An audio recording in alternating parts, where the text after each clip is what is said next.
Good morning. We're at the bottom of 11b at the Mishnah in Avodah Zarah.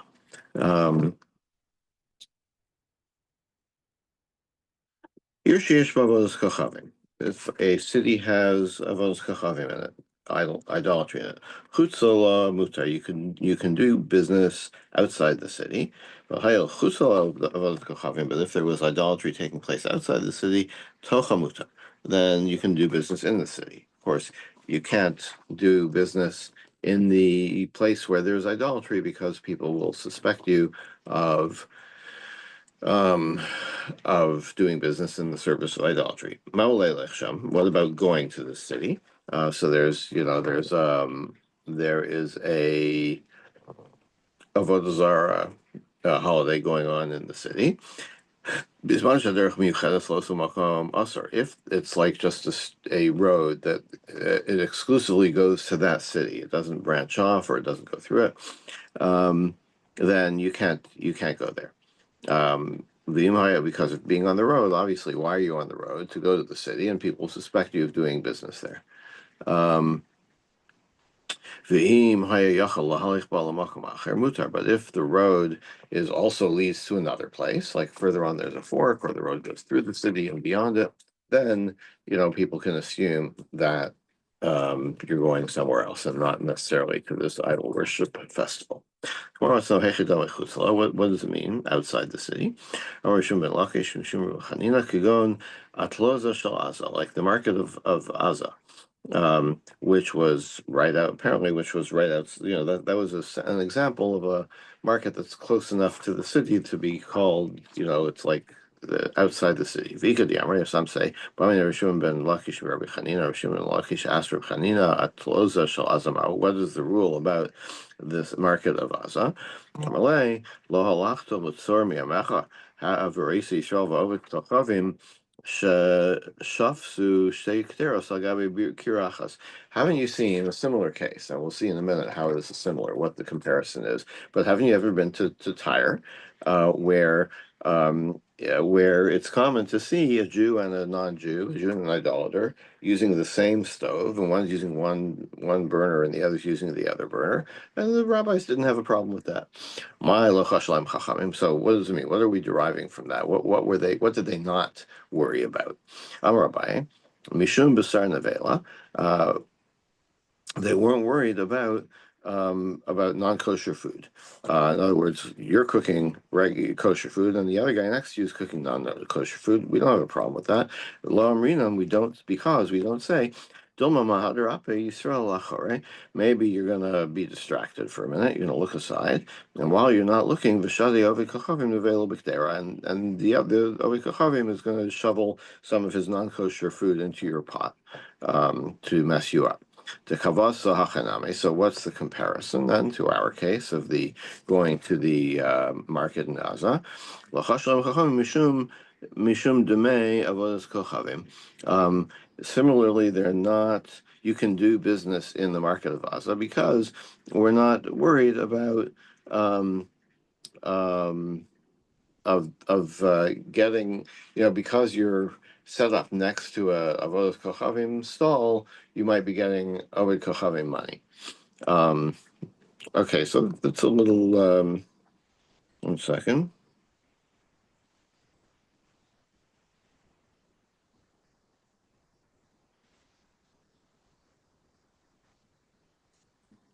All right. So Rashi's opinion is that we're not worried that they're not worried that you're going to get money because you're in an environment in which there's business taking place around the Avodas Kochavim. We're not afraid that your money, the money you get for your wares, is going to be tainted. Rava has a different view. What were they not worried about? In other words, what's the connection between cooking and Tyre and doing business in Gaza? Mishum bishulei of the kachavim, because of bishulakum, right? So we're not concerned in the case of cooking in Tyre. Um, um, like just because you're cooking next to him doesn't mean that that's bishul. Similarly, hachaname lo hashem chacham mishum yom edam. So you're doing your business, somebody else next to you is doing their business, but so what? Like that doesn't mean that just because you're in the same marketplace that you're participating in avodas kachavim. Rabbi Baruch I've Lamar. heard, it isn't idol worshippers, but I've heard that from Moroccan Jews that they had communal ovens in many small communities, and the Jews and the Muslims would cook their food in the same ovens with the Oh, pots you right don't say. next to each other. Ah, So okay. this Very would, relevant. while Muslims aren't idol worshippers, this would seem to justify that That kind of practice, situation. yeah. Rabbi Baruch Lamar, L'chashalem chachamim mishum tzinara. What were they not worried about in the entire? They're not worried that things are gonna splatter from his pot into your pot. Make it non-kosher. The kavasa hachanami. What's the comparison to the market in Asa? L'chashalem chachamim mishum lifnei idehen. We're not worried about like um, the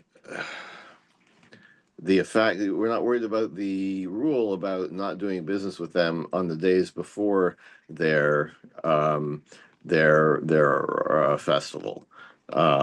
So in other words, on the day of the festival itself, like it would be like cooking, non-kosher meat, but cooking around the day of the festival, the day before, the 3 days before, that would be like not worrying about splattering, the effect of the neighboring pot. Now, next part of the Mishnah is Ma'olei L'Chasham. Can you go to the city? So the Mishnah said if the road goes only to that city, then you can't. But if it has other destinations using that road, then you can.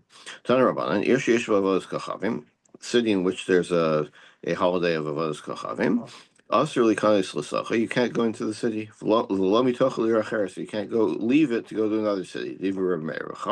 The rabbis say, Kol zman she'haderech miyuchedes l'osam makam, if the road is just an express route only to that city, also that's when you're not allowed to go. But if it's not a solo road, if the road also goes other places, much of it's fine, like our mission.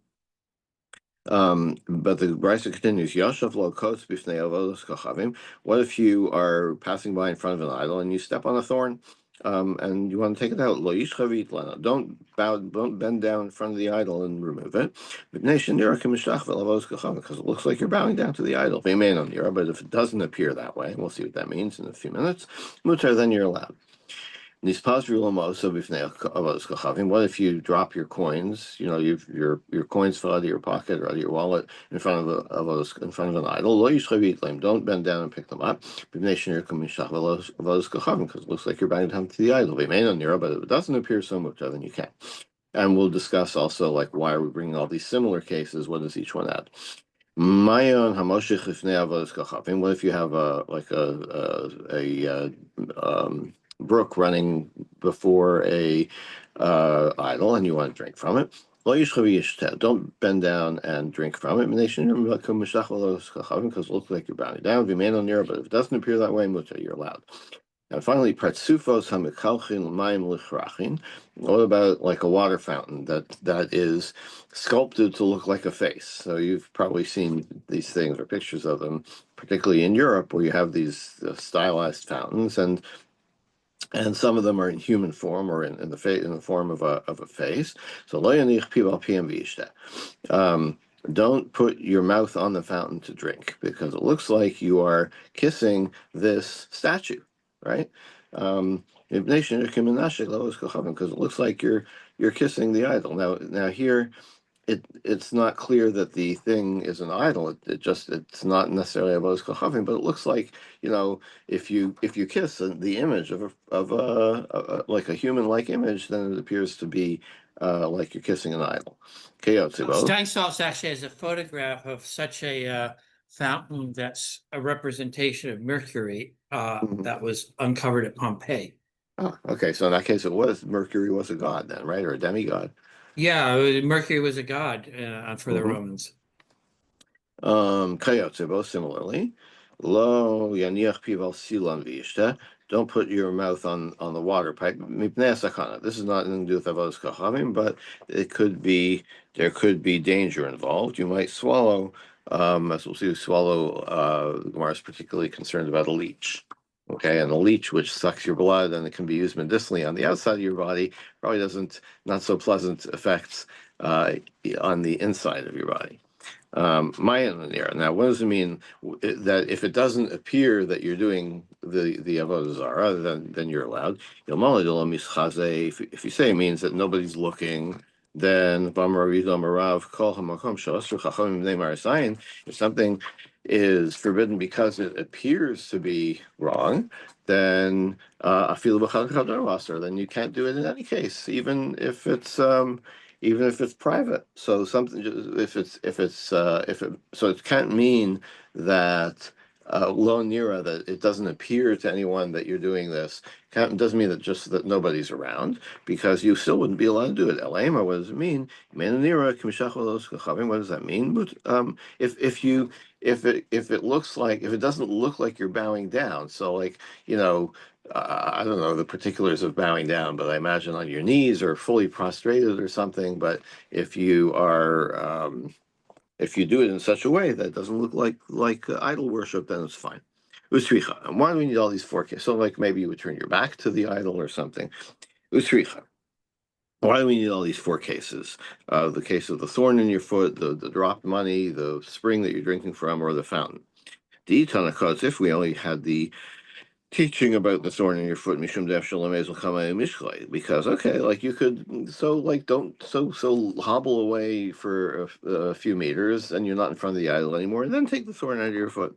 Well, most sure, but if you drop your money there, you know, there's the old joke about the guy from Helm who's looking for his money under a street light in the dark, and somebody asks him, "What are you looking for?" He says, "I'm looking for my money." He says, "Did you drop it here?"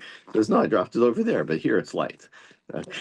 Um, but you know, the money, you dropped it there in front of the aisle. That's where you have to pick it up. So maybe I would think that it's okay there. Emelo. I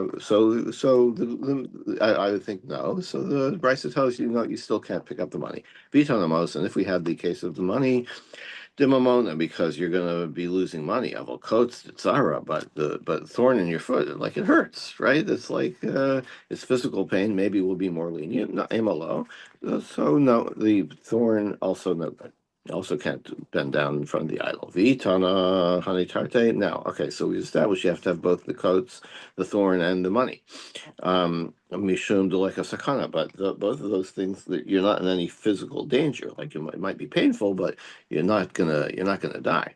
Um, or you might lose money, but you're not going to die. Of Almaya dika sakana, but the case of drinking water, it's like why is it, there might be danger. You might be so thirsty you're on the verge of death. And if you don't drink, you might die. And who knows where you're going to find another water fountain. So MLO. So then I would say, okay, we'll be more lenient and say you can drink in front of the idol. So tzrichot, we need that one too. The partsufa slamali, but is okay. The face of the idol, like maybe isn't that the same as drinking from in front of the idol from a pipe? Mishum de kabai lemisne kayotsebo. Because so really you didn't need the partsufos case, the drinking from the fountain that looks like a face. But since the next case that we want to talk about is leyanich piv al gabi hasilam v'yishta, that putting, you can't put it tells you can't put your mouth on the fountain that is a sculpture, because it's going to say the next case you can't put your mouth on a pipe, any water pipe, nothing to do with Avodah Zarah, because of danger that you might drink a leech. So that's why so really that fourth case of drinking from the fountain, putting your mouth directly on the face, on the sculpture to drink, it isn't really necessary, but it's like a lead into the next case, which is completely different. My sakana, what's the danger of drinking from the pipe here? We say aluka. We say specifically what I've been saying is that you might swallow a leech. Tanarabana, Leishad Mayim, Lomina Naharos, Lomina Agamim. Don't drink directly from rivers or lakes. Lobechi, not with your mouth, Lobi Alachas, or not scooping up the water with one hand. Bimshasa, if you do, Doma Barosha, you know, and you get sick or you die, it's like your own stupid fault. mipnei sakana, because it's dangerous to do so. You don't know what's going to be in that water. Could be leeches. My sakana saluka. What is it? The danger of the leech. And this supports Rabbi Chanina. Rabbi Chanina, habolea nima shamayim. If you swallow one of these leeches, muter lahachim lochamin b'Shabbos. You can even boil water on Shabbos or heat up water on Shabbos as a potential cure. This actually happened once. V'hitir Rabbi Nechemia lahachim lochamin b'Shabbos, and Rabbi Nechemia said, yes, heat up some water quick. You should drink hot water to treat this. In the meantime, Amar Rav Huna Bered Rabbi Yeshua Ligma Chala. Like while you're waiting for the water to boil, I mean, you got to build a fire, you got to boil the water, and the leech could be attaching himself to your innards. So in the meantime, you should swallow vinegar. That'll help. Amar Avida Baravin. Avidi said, Haiman Dabola Zibura. If you swallow a wasp, Michiel Chaye, you're done for. You're not going to live. Miu l'shakye riviaso dechala shamgaz, but you should at least try to save yourself by drinking a revis of vinegar. Afsha dechaye purta adam mafkeda bese, like maybe you'll live a little longer, and so even though you're done for, you'll have time to set your affairs in order. Instruct the people of your family, what to do after your death. Give them your passwords, whatever. Tana Rabbana. Lo yisha mayim b'layla. Don't drink water at night. V'im shasa. But if you did, dama barasha mimnei sakana. It's your own stupid fault if something happens to you because it was dangerous to do so. My sakana, what's the dangerous? Sakana shavrire. Now this is some kind of a shade, right? Some kind of a demon that rules at night and could be casting a spell or something on your water. What if you made a mistake? What if you're thirsty and you need to drink water?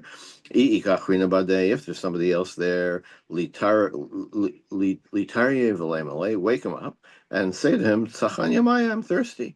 And so if you have two people, the shade doesn't have can't act if there's two people there. Reminds me of the other joke. Was I thirsty? Velo,